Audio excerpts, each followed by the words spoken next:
అమరావతి రాజధాని గురించి మీకు ఐడియా ఉందండి? ఉంది. అప్పుడు ఫస్ట్‌లో పొలం తీసుకున్నప్పుడు పొలం ఇచ్చారా మీరు? ఎకరం తలా ఉండలు ఉండట్టుకి ఇచ్చారు. ఓకే. నాకు ఎకరన్నర ఉంటే ఇచ్చాను. ఎకరన్నర. ఆ! ఎకరన్నర మీరు ఇచ్చారు కదా? గవర్నమెంట్ వాళ్ళు ఏమేమి ఇచ్చారు మీకు? స్టార్టింగ్‌లో 50,000 ఇచ్చాడు ఎకరానికి కౌలు. సంవత్సరానికి ఒకసారా? సంవత్సరానికి ఒకసారి. ఆ. 5,000 పెంచుకుంటూ వచ్చాడు. లాస్ట్ 95,000 ఇచ్చాడు. అయితే మధ్యలో మళ్ళీ జగన్ వచ్చాడు. అభివృద్ధి ఆపేశాడు. మళ్ళీ ఇప్పుడు చంద్రబాబు వచ్చిన తర్వాత మళ్ళీ అభివృద్ధి చేద్దామని పనులు మొదలుపెట్టాడు. జగన్ హయాంలో మరి మీకు అది ఇచ్చారా? ఆ భత్యం ఇచ్చారా? ఇచ్చాడు. ఎంత ఇచ్చారు? ప్యాకేజీ చంద్రబాబు అన్నట్టు ప్రకారం ఇచ్చుకుంటూ వచ్చాడు. అంటే ఎంత? ఫస్ట్ 50,000, తర్వాత 55, 60, 65 సంవత్సరానికి 5,000 పెంచుకుంటా పోయారా? పెంచుకుంటూ వచ్చాడు. ఓకే. ఆ జగన్ కూడా 3 సంవత్సరాలు ఇచ్చాడు. లాస్ట్ 2 సంవత్సరాలు ఇలా బ్యాలెన్స్ ఆపేశాడు. చంద్రబాబు వచ్చినాక ఇచ్చేసాడు. మీరు 1.5 ఎకరం రాజధానికి ఇవ్వడం ఇచ్చిన తర్వాత మీకు ఏమేమి ఇచ్చారు? ఓ ఫ్లాట్ ఇచ్చారని చెప్పి అంటున్నారు. పూర్తిగా చెప్తారా ఏమేమి ఇచ్చారు? ఫ్లాట్ ఇచ్చాడమ్మా. ఎకరానికి 30 సెంట్లు, ఒక 1000 గజాల ఫ్లాట్ ఒకటి, ఓకే.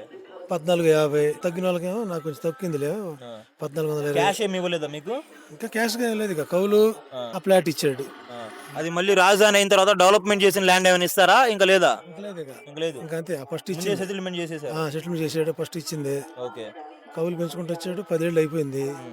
మళ్ళీ చంద్రబాబు వచ్చినాక మళ్ళీ 5 సంవత్సరాలు ఇస్తాను మీకు, పోయిన 5 సంవత్సరాలు డెవలప్ అవ్వలేదు కాబట్టి మళ్ళీ 5 ఏళ్ళు ఇస్తాను అన్నాడు. లాస్ట్లో ఇచ్చిన 95,000 5 సంవత్సరాలు ఇస్తాను అన్నాడు. అయితే ఇప్పుడు అమరావతి రాజధాని అనేది వేగవంతం చేస్తున్నారు ప్రాసెస్ మొత్తం అని చెప్పి వినిపిస్తుంది. నిజంగా జరుగుతుంది అలాగా? పనులు చేస్తున్నాడు. మోదీ గారు వచ్చి మన శంకుస్థాపన చేశారు. ఎలా అనిపిస్తుంది మీకు? శంకుస్థాపన చేశాడు.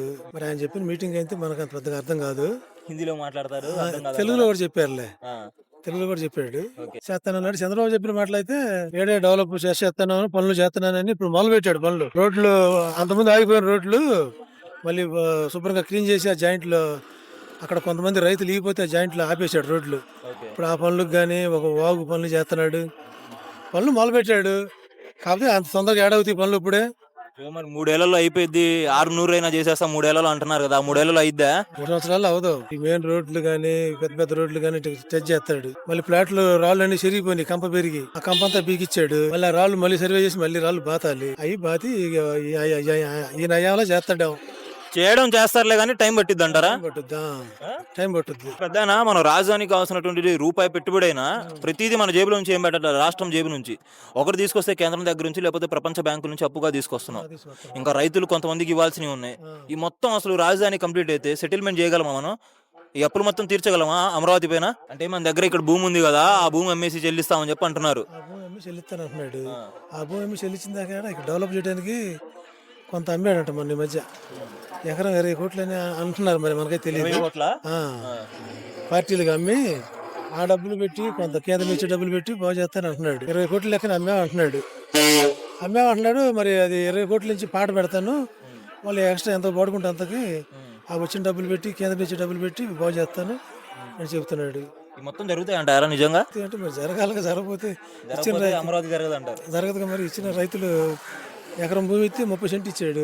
జరగకపోతే 30 సెంట్కి ఏమవుతాయి డబ్బులు? మీకు ఇప్పుడు 30 సెంట్లు ఎక్కడ ఇచ్చారు? ఏ ఊర్లో ఇచ్చారు? ఆ ప్లాట్లు మాకు ఐడియా ఉంది. ఎక్కడో తెలుసా? మన ప్లాట్ రేట్ ఎంత ఉందంటారు ఇప్పుడు? అవి 2 కేటాయించాడు. నివాసం ఒకటి, కమర్షియల్ లోని వ్యాపారస్తులకి. ఆ కమర్షియల్ భూమి కొంచెం ఎక్కువ రేటు నడుస్తుంది. మొన్న 50 దాకా పోయింది. ఇప్పుడు మళ్ళీ మోడీ గారు వచ్చి ఇంకా 40,000 ఎకరం ఎంత తీసుకోవాలంటున్నాడు. మరి ఇదంతా ఎప్పుడు డెవలప్ చేస్తారని కొంత రైతులే అంటున్నారు. ఇక్కడ రైతులే మాదే చేయలేదు, ఇంకా తీసుకొని అది ఎప్పుడు చేస్తారో అని అంటున్నారు.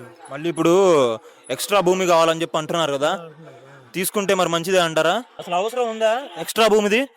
ఎక్స్ట్రా భూమి మనం ఏం చెబుతాం, ఇప్పుడు తీసుకుంటాడు. ఆ ఎక్స్ట్రా భూమి తీసుకొని అది ఇది డెవలప్ అయ్యి తెలిసి ఎన్నాళ్ళు పట్టుద్ది? దాని తర్వాత చేయొచ్చు అని చెప్పి దాని తర్వాత చేయొచ్చు. కావాలంటే ఏంటంటే ఇప్పుడు విమాన స్టేడియానికి తీసుకోవాలంటున్నాడు. తీసుకున్నా ఆయన చేసిన పనులు అంత తొందరగా అవ్వగా పనులు. ఏ పని అయినా అంత భారీ ఎత్తుమైన తొందరగా అవ్వ పనులు. తీసుకుంటే మంచిది, ఫ్యూచర్ లో ఉపయోగపడుద్ది. ఇప్పుడు ఈ రాజధాని ప్రాంతం నుంచి గన్నవరం ఎయిర్పోర్ట్ కి ఎన్ని కిలోమీటర్లు? గన్నవరానికి 40 ఉంటుంది అనుకుంటా. 40 కిలోమీటర్లు. అంటే ఎన్ని గంటల్లో ప్రయాణించవచ్చు ఇక్కడ నుంచి? మరి గంటకి వెళ్ళిపోయేదానికి మళ్ళీ ఇక్కడ ప్రత్యేకంగా ఇక్కడ ఎయిర్పోర్ట్ ఎందుకు? అంటే ఆడ నుంచి రావడం లాంగ్ అవుతుంది, ఇక్కడ దగ్గరలో ఉంటుందని అంటున్నారు. రోడ్లు బాగా అభివృద్ధి చేస్తున్నారు కదా, మళ్ళీ ఇంకెందుకు ప్రత్యేకంగా ఇది కావాల్సింది అవసరం లేదు కదా? గంటకి రావచ్చు ఇక్కడికి. ఎయిర్పోర్ట్ లో దిగితే గంటకి కారు వచ్చేసిద్ది ఇక్కడికి. మొత్తంగా టోటల్ గా ఏమనుకుంటున్నారండి మీరు? నిజంగా కంప్లీట్ అయిద్దా, లేకపోతే ఇఫ్ ఇన్ కేసు మళ్ళీ జగన్మోహన్ రెడ్డి రెడ్డి గారు అధికారంలోకి వస్తే అమరావతి అనేది ఇలానే ఆగిపోయిద్దా? ఏమనుకుంటున్నారు మీరు? ఏం చెప్పలేము. ఇప్పుడు వీళ్ళు 3 పార్టీలు కలిశారు కదా. మోడీ గారు అప్పుడు చేయాలి వాస్తవంగా అయితే. ఆయనకి దీంట్లో భాగం కలిసాడు కాబట్టి ఇప్పుడు 3 పార్టీలు ఓటైనవి కాబట్టి మోడీ గారికి కూడా బాధ్యత ఉంటుంది. ఇక్కడే ఆమోద ముద్ర వేసేసి రాజధాని ఏడాని ఇప్పుడు గట్టిగా నిర్ణయించాలి. అంటే మోదీని నమ్మట్లేదండి రాష్ట్ర ప్రజలు, మీరు నమ్ముతున్నారా మరి? నమ్ముతున్నాం నమ్మట్లేదని ఎలా చెబుతాం. వాస్తవంగా అయితే మరి వాళ్ళు ముగ్గురు చేయాలి. అదే మోడీ గారు ఎలా కలలేదు అనుకో, కలకపోతే ఇంకో రకంగా ఉండేది. ఇప్పుడు కలిచాడు కాబట్టి ఆయన భూమి ఎక్కువ తీసుకున్నా ఇక రాజధాని ఇక్కడే పెట్టేసి డెవలప్ చేయాలి. రేపు ఎవరు వచ్చినా కూడా తీర్థానికి హక్కు లేకుండా చేయాలి. మరి చంద్రబాబు నాయుడు గారు అంత బాగా చేస్తారు కదా, అదొక్కటి ఎలా మిస్ అయ్యారు అప్పుడు? దాని వల్లే కదా, అంటే చట్టపరం చేయలేదు కదా రాజధానిని, అదొక్కటి చేసి ఉంటే బాగుండేది కదా, అది ఎలా మిస్ అయ్యారు? అలా మిస్ అవ్వడం వల్లే జగన్ 3 రాజధానులు అని చెప్పి అన్నారు. అంటే ఇప్పుడు మనం ఒక బిల్డింగ్ కడుతున్నాం అండి. మనం ఈ ఫ్లాట్ లో బిల్డింగ్ కడుతున్నాం. ఆ ప్లాన్ వేసుకొని చేసేతలకి మనం ఏం చేస్తాం, పక్కన ఒక పాక వేసుకొని రేకుల చెట్టు వేసుకొని సిమెంట్ గట్ల దాంట్లో వేసుకుంటాం తడవకుండా. ఆయన ఆ టైపుగా అన్నాడు, తాత్కాలిక రాజధాని అని అన్నాడు. అనేదానికి అది వంక పట్టుకొని జగన్ గారు 3 రాజధానులు అని ప్రకటించాడు. ఇదే రాజధాని అని అప్పుడు చంద్రబాబు చెప్పించి కనుక మోడీ గారి చేత ఆమోద ముద్దలేసినడితే ఎవరు కైలెత్తానికి వీలు ఉండేది కాదు. ఏదో నాకు తెలిసి చెబుతున్నా, నేను ఒక పార్టీ గురించి నేను మాట్లాడినా, ఒక పార్టీ గురించి మాట్లాడినా. రాజధాని రైతులు చేసినటువంటి త్యాగాలు అని చెప్పి చాలా మంది ఇప్పుడు కూటమి ప్రభుత్వ నాయకులు వీళ్ళందరూ కూడా ఎక్కువగా చెప్పుకొచ్చారు గత 5 ఏళ్ల నుంచి. కానీ వైసీపీ వాళ్ళేమో ఈ మొత్తం కూడా ఫేక్ డ్రామాలు లేకపోతే పెయిడ్ ఆర్టిస్టులు అని చెప్పన్నారు. నిజంగానే ఉద్యమం జరిగిందంటారా? జరిగింది.